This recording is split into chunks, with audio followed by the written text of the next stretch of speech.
Thank you, Daniel, and thank you very much to the Economist team for welcoming me here today, and what a distinguished panel and terrific insights here.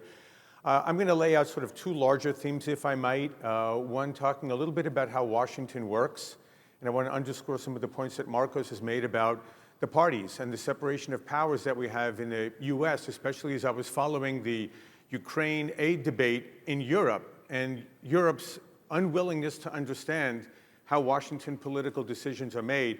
And this will play out regardless of who wins, whether we have a Democrat, whether we have a Republican in the White House in January of 2025.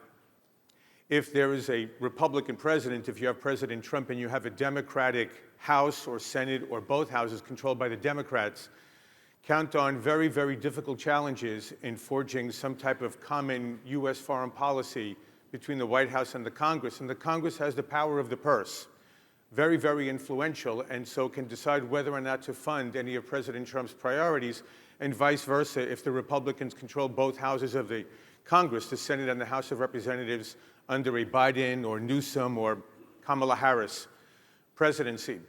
So we need to be very mindful of some of the specific issues where there is already some discord. If you have a Trump presidency, I think you'll see a stronger Democratic push towards reassuring the NATO alliance that there will be continued U.S. aid to Ukraine, whether it's all military or whether it's more sort of a balanced approach, remains to be seen.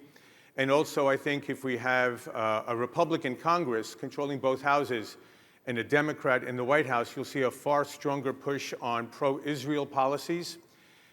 You see another debate that's playing out both within the Democratic Party. The anti-war wing is becoming much more prominent in the Democratic Party. And on the Republican side with Ukraine, there's a greater sense that perhaps the U.S. is facing very difficult fiscal constraints going forward and also has to prioritize other issues, especially the Indo-Pacific. So whoever is president, I would say, there are going to be three larger priorities. One is going to be rebuilding our defense industrial base. It's essentially hollowed out, ladies and gentlemen, and we are entering a period, from an American perspective, I would say, of what I call hard truths and tough choices, underlining constraints that we're going to have on foreign policy and national security. We don't build ships anymore. All the ships that are used for military purposes from an American or Western perspective are largely built in China and South Korea. We've allowed our manufacturing base to hollow out over the last 20 to 30 years for the sake of outsourcing to China and to other Asian markets because it was more cost-effective for American companies at the expense of the American middle class. And you see this playing out now with the very popular support for President Trump over the last, well, 2 cycles and now possibly a third.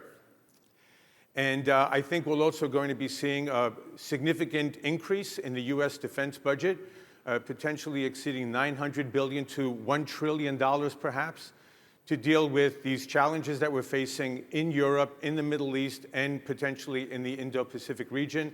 And a good part of that will largely play out in the realm of research and development, because especially, I would say, the competition with the Communist Party of China will not only be on the military level, but also in the field of technology, quantum computing, robotics, artificial intelligence, all of these frontier breakthrough technologies that will dominate the global economy of the 21st century. And largely, we have to get our fiscal house in order.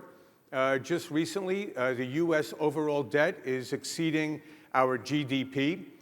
We are on track now for, under the current trajectory, to reach a $50 trillion debt by 2035. It is not sustainable, especially with entitlements for Social Security, Medicare, and the like, and the idea that we're now paying more in interest debt payments than we are for our defense puts us in a very precarious situation, whoever is in the White House. Let me also just bring it a little bit closer to the region, ladies and gentlemen, and talk about a few scenarios that we're looking at in the Eastern Mediterranean and the periphery outside of the NATO alliance. We have, I don't know if he's still here, we had the Prime Minister of Moldova before. That is a country that is going to undergo extreme stress, I believe, from Russia, which still has 1,500 troops occupying Transnistria. And that's going to be an area where Russia will exercise leverage, depending on the battlefield situation in Ukraine. We're not sure if we're going to have peace or war between energy-rich Azerbaijan, increasingly armed by Russia and Turkey and by Israel, against an increasingly impoverished but pro-Western Armenia. So you could have a breakthrough there, or you could have war. We see Russia that is not only building stronger bases in Syria based on the lease they cut with Assad in 2015, but potentially building out now a base in Tobruk, just south of Crete, in the eastern Mediterranean Sea. And what does that mean for US and NATO power projection? Russia may be arming the Houthis to more sustainably attack global shipping in the Red Sea, partly as a retaliation for the permission now for Ukraine to strike at targets inside of Russia. They don't have to necessarily retaliate against Ukrainians. They can use the global chessboard to retaliate.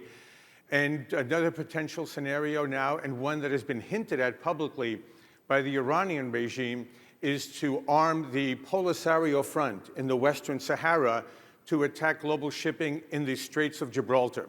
So this is the kind of a situation that we're potentially facing in the next 4 years, regardless of who is occupying the Situation Room in the White House.